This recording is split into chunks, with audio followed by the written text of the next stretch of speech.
Hey YouTube, it's me, Julian. Here's the 2018 Camaro SS, part of the HW Greats for, or excuse me, not HW Greats, factory fresh for the 2019 Hot Wheels ID. So that's what I mean by factory fresh. So there's the packaging art, if you want to check that out. All right. There's the information if you want to read it. If it'll focus at all. Sorry, I gotta tap the screen here. All right, there you go. So hopefully you pause it if you needed to. Otherwise, here's the casting metal body, plastic base. Plastic clear base, so you can see the chip in there. Excellent details. Check out the tail lights in there, and the license plate, and the grill and headlights are actually detailed in there. And I really like how they detailed in the headlights. Very awesome there. They even painted the lip there in black. So pretty cool. So we did see this car in the mainline, the basics, the non-Hot Wheels ID version.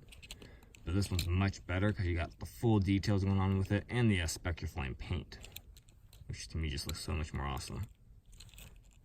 Alright, so there you have it. Thanks for watching. Please check out my other videos and keep collecting.